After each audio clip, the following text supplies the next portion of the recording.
Clip number 95، اس میں انشاءاللہ قرآن پاک کی سورہ بقرہ کی آیت نمبر 272 سے 274 کی تلاوت، ترجمہ اور تفسیر قرآن صراط الجنان سنیں گے۔ بسم اللہ الرحمن الرحیم۔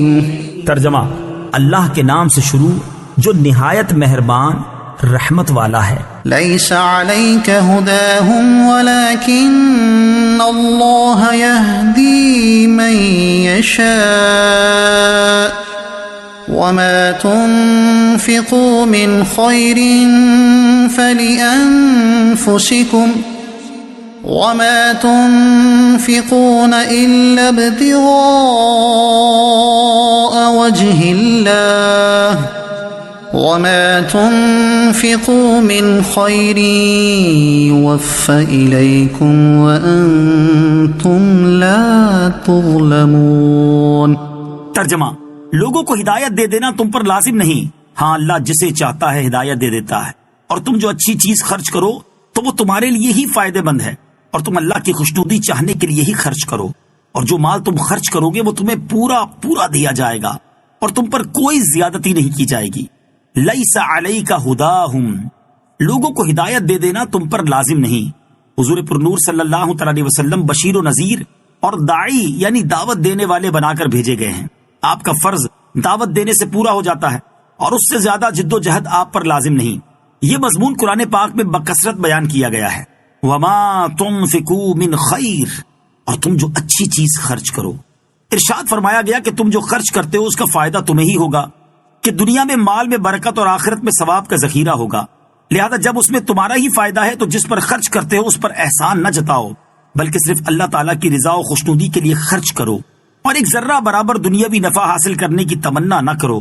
اخلاص کے ساتھ کیے گئے عمل کا ایک ذرہ بھی ضائع نہیں ہوگا، بلکہ بارگاہ الہی سے برابر کا صلہ تو ضرور دیا جائے گا، اور فضل الہی سے وہ صلہ 700 گنا سے لے کر کروڑوں گنا تک ہو سکتا ہے۔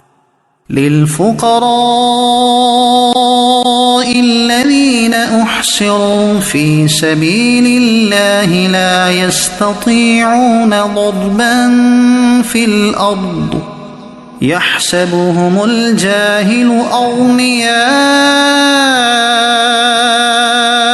من التعفف تعرفهم بسيماهم لا يسألون الناس إلحافا وما تنفقوا من خير فإن الله به عليم۔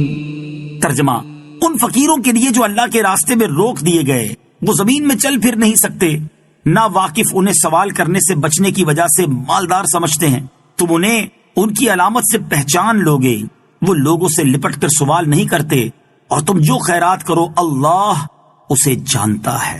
للفقراء الذین احصروا فی سبیل اللہ، ان فقیروں کے لیے جو اللہ کے راستے میں روک دیے گئے۔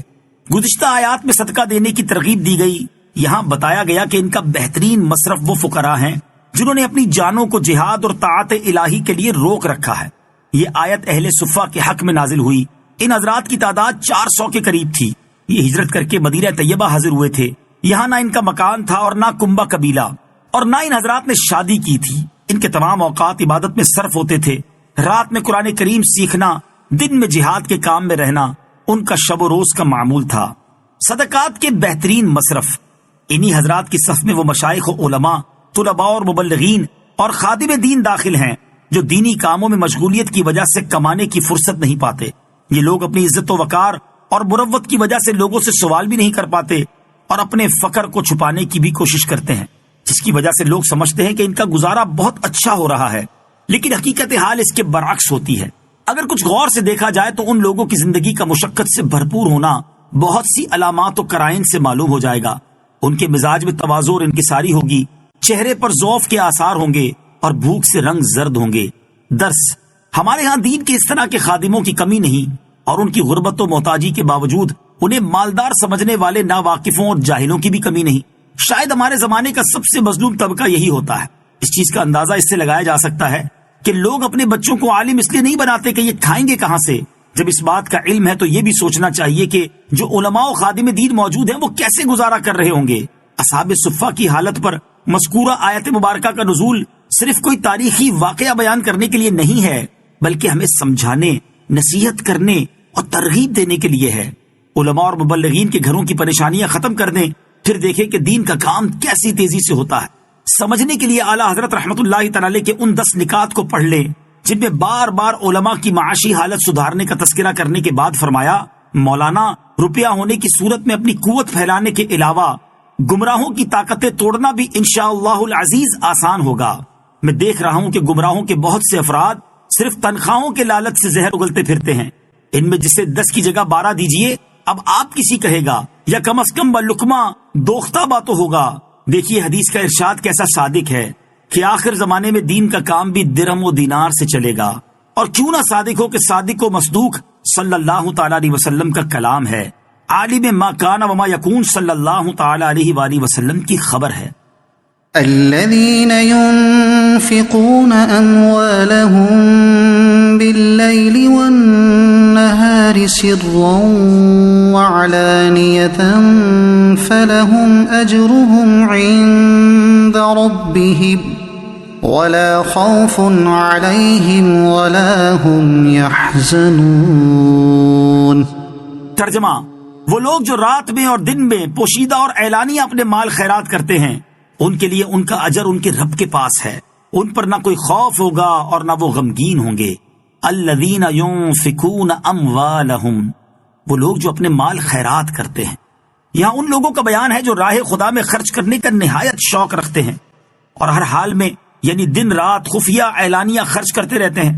یہ آیت حضرت ابوبکر صدیق رضی اللہ تعالیٰ عنہ کے حق میں نازل ہوئی جب آپ نے راہ خدا میں 40,000 دینار خرچ کیے تھے، 10,000 رات میں اور 10,000 دن میں، اور 10,000 پوشیدہ اور 10,000 ظاہر۔